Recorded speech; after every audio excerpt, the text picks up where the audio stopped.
January might look quiet in the garden, but it's actually where everything begins.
Hey there friends, it's Michelle here, the Marathon Gardener. Welcome to my January garden tour. If January ever leaves you wondering what you should be doing in your garden next, I'm here to help you simplify it. Here's my January garden checklist. These are the things that matter right now. January is one of the quietest months in the garden, but also one of the most important. It's a time for reflecting on last year, observing what's happening now, and gently setting the foundation for spring. Here in Victoria, January can be unpredictable. Some days covered in snow, other days feeling almost like spring. Buds can start to open, only to be stopped by a sudden cold snap. This month is about staying prepared. Sometimes that means covering tender plants overnight, brushing heavy snow from branches, or simply keeping an eye on changing conditions.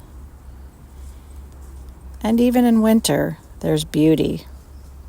Early snowdrops, evergreen structure, and variegated leaves bringing light to gray days. January reminds me that if we slow down and look closely, there's always something to appreciate. Every morning I find myself standing at my kitchen window. Feather Feast Corner is a little haven for the birds. It's become part of my daily ritual. I quietly watch as flashes of color move across the alpine rock face, softened by green moss, ocean spray shrubs, and delicate ferns spilling over the stones. Over time, I've tucked in sedums to soften the hard edges, adding layers of greenery that slowly creep and cascade, turning the rugged rocks into something gentler and more inviting. Nearby feeders hang filled with life. Acorn-shaped feeder draws in cheeky chickadees and the occasional cardinal. Finches and nuthatches stop by the feeders. Hummingbirds hover at the glass globe filled with nectar, and the suet feeders attract enthusiastic woodpeckers looking for an energy boost. What started as a simple project with my dad has grown into a lively gathering place. Once one bird discovers it, the word spreads quickly, and before long this quiet corner is buzzing with wings and song. With consistent care, our yard now welcomes sparrows splashing together, robins stopping by, and even the occasional squirrel. Watching the birds reminds me to slow down and enjoy the small moments. The Feather Feast Corner started as a simple project with my dad, and it continues to fill my heart in the biggest way. As January settles in, this space feels like it's finding its rhythm. The moss and ferns are established, and the rock face is starting to soften naturally. This month is about maintenance, tidying edges, filling small gaps with sedums, refreshing water, and keeping my feeders and the birds' baths clean. If you're like me, you'd rather be out gardening doing housework. So this is the kind of housework I don't really need.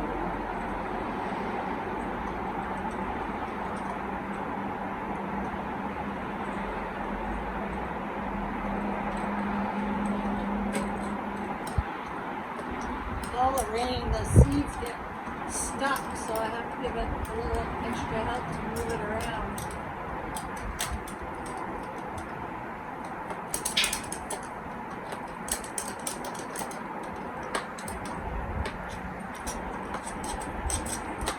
After trying lots of different things, I found the skewer worked the best.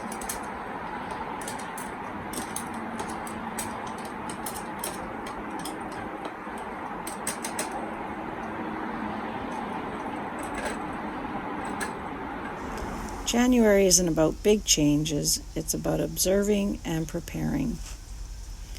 I'm still amazed to see blooms on the fuchsia below the hanging baskets.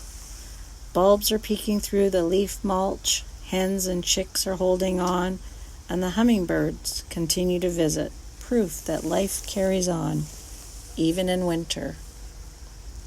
The spring heathers along the patio is already hinting a color to come. This space is always my hopeful spot.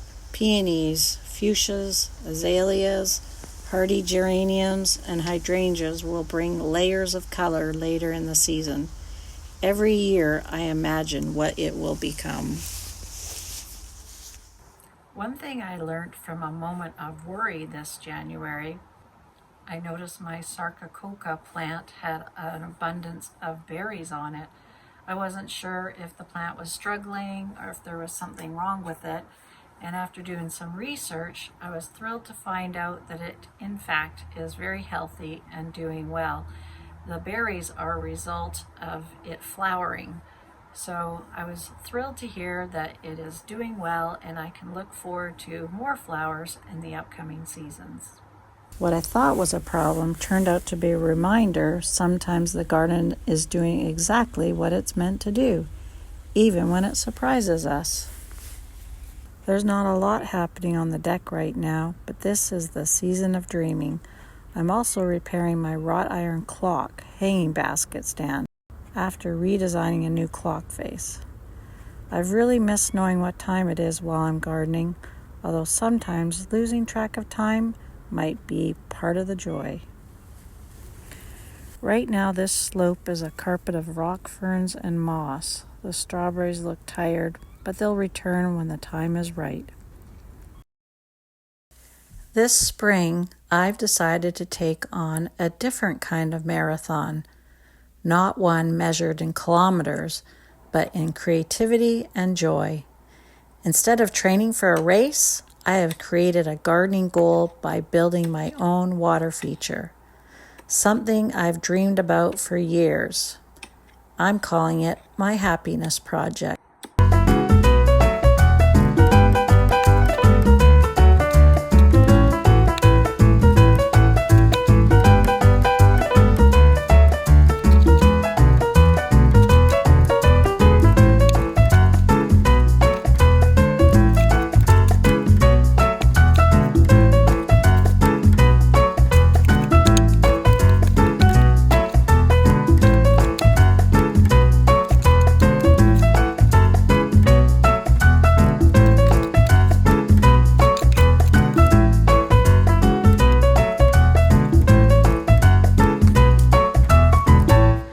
As I walk you through different parts of my garden today, you'll see how I'm working through this checklist, one space at a time.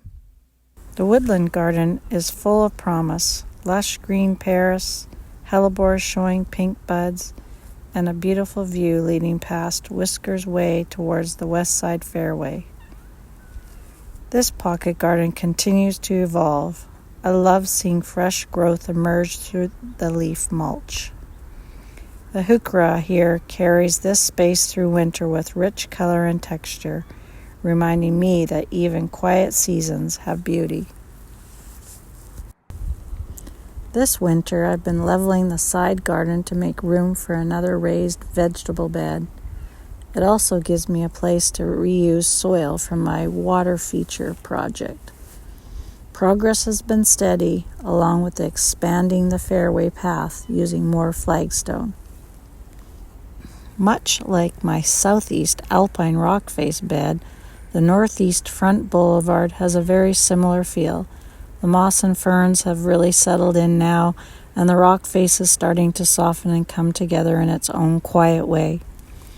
I find myself always noticing little gaps and filling them with sedums, and I've tucked bulbs among the established ferns for spring surprises. The volunteer saxifrages just sit patiently through the winter months.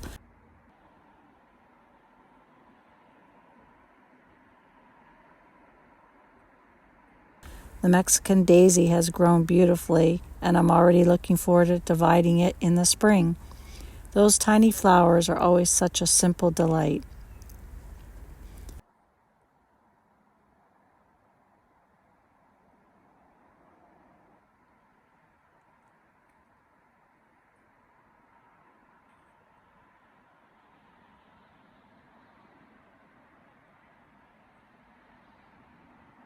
The rhododendron is full of buds and promises plenty of spring color, along with the heather at the top of the rock face looking out over the bed. The Virginia is lush and full and will bring soft pop of pink in spring. And everywhere I look, daffodils are quietly making their way up through the leaf mulch.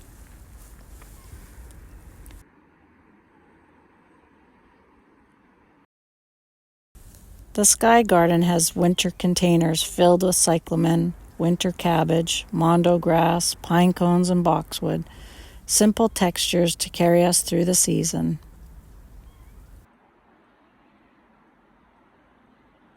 As I'm editing this January vlog, I'm noticing a lot of unfinished projects in the garden.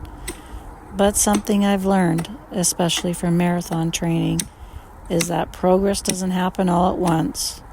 We always want to start where we hope to be, not where we actually are. Just like running, the garden reminds me that it's okay to slow down, appreciate the small wins, and trust the process. My focus for January and February is digging out this hole to make room for my reservoir. I think there's not a lot of bedrock, but I don't know for sure until I clear all the soil and see what I'm working with. So that's the plan for the month of January and February. Stay tuned and I'll keep you posted.